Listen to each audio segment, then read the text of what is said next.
तो चलिए आज एक बहुत ही दिलचस्प पौराणिक कथा में गोता लगाते हैं। ये कहानी है कार्तिकेय की, जिन्हें युद्ध का देवता भी कहा जाता है। कहानी एक ऐसे असुर के बारे में है जिसे कोई हरा ही नहीं सकता था। मतलब वो लगभग अजेय था। और फिर जन्म होता है एक ऐसे हीरो का जिसका मकसद ही उस असुर को हराना था। तो सवाल यही उठता है ना, कि भाई एक ऐसे दुश्मन को कैसे हराया जाए जिसे हराना लगभग नामुमकिन हो। यही वो सवाल है जो इस पूरी कहानी को इतना रोमांचक बना देता है। चलिए पता लगाते हैं। तो कहानी का विलेन है तारक, एक बहुत ही ताकतवर असुर। अब देखिए, पौराणिक कथाओं में असुर तो हमेशा से ही देवताओं के दुश्मन रहे हैं, लेकिन तारक की जो ताकत थी ना, उसका सोर्स कुछ और ही था। वो कोई आम शक्ति नहीं थी, बल्कि एक वरदान था। और ये कोई ऐसा वैसा वरदान नहीं था, ये एक ऐसा वरदान था जो पूरे ब्रह्मांड का बैलेंस बिगाड़ सकता था। तो हुआ ये कि तारक ने बहुत ही कठोर तपस्या की। तपस्या मतलब सालों तक गहरा ध्यान और खुद पर कंट्रोल। उसकी इस लगन को देखकर जो हमारे सृष्टिकर्ता हैं भगवान ब्रह्मा, वो इतने खुश हुए कि उन्होंने तारक को एक वरदान देने का फैसला कर लिया। और वो वरदान क्या था? ब्रह्मा जी ने कहा कि तारक को सिर्फ और सिर्फ शिव का पुत्र ही मार सकता है। अब देखिए, इस वरदान में एक बहुत बड़ा ट्विस्ट था। उस समय भगवान शिव तो एक तपस्वी का जीवन जी रहे थे, उनका कोई पुत्र था ही नहीं। तो तारक को लगा, वाह, ये तो अमर होने जैसा ही है। उसे लगा कि अब उसे कोई नहीं मार सकता। बस फिर क्या था, ये ताकत मिलते ही तारक के सिर पर घमंड चढ़ गया। उसने स्वर्ग और धरती दोनों जगह हाहाकार मचा दिया। जहां कभी शांति हुआ करती थी, वहां अब सिर्फ डर और तबाही थी। हालत इतनी खराब हो गई कि देवता तक उससे कांपने लगे। ऐसा लगा जैसे पूरा ब्रह्मांड ही एक अंधेरे दौर में चला गया हो। अब जब पानी सिर से ऊपर चला गया तो सारे देवता अपनी आखिरी उम्मीद के पास पहुंचे, भगवान शिव। उन्होंने शिव से गुहार लगाई, विनती की कि आप ही कुछ कीजिए और इस असुर का अंत कीजिए। लेकिन यहाँ एक बहुत बड़ी मुश्किल थी। याद है वो वरदान? उसे पूरा करने के लिए शिव के पुत्र की जरूरत थी। पर मुश्किल तो यही थी कि भगवान शिव का कोई पुत्र था ही नहीं। मतलब जो इस समस्या का हल था वही तो मौजूद नहीं था। ये एक ऐसी पहेली थी जिसका कोई जवाब ही नहीं सूझ रहा था। लेकिन कहते हैं ना, जब सारी उम्मीदें खत्म हो जाती हैं तभी कोई चमत्कार होता है।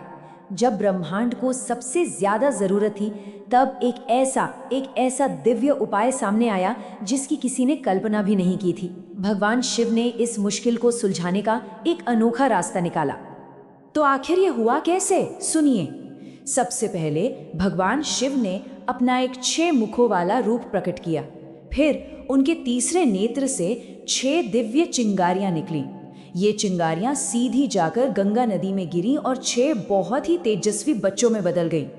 जब माँ पार्वती ने इन बच्चों को देखा तो उन्होंने ममता से भरकर उन्हें अपनी गोद में उठा लिया।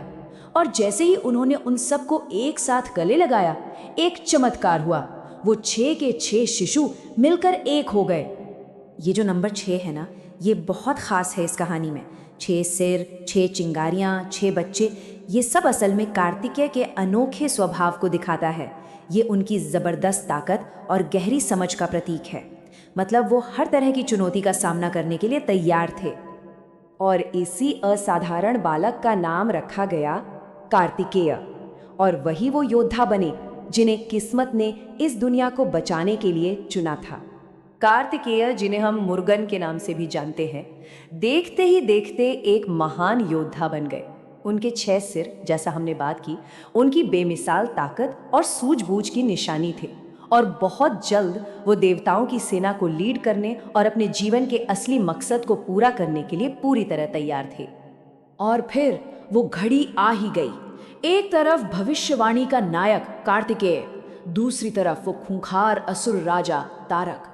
दोनों के बीच उस आखिरी महायुद्ध का मंच अब तैयार था। ये लड़ाई सिर्फ 2 योद्धाओं की नहीं थी, नहीं, ये तो अच्छाई और बुराई के बीच की एक बहुत बड़ी जंग थी। पूरा आसमान दिव्य हथियारों की टक्कर से गूंज रहा था और पूरी दुनिया का भविष्य दांव पर लगा था। कार्तिकेय अपने धर्म के लिए लड़ रहे थे, मतलब सच्चाई और न्याय के रास्ते पर चल रहे थे। वो बहुत ही बहादुरी से लड़े।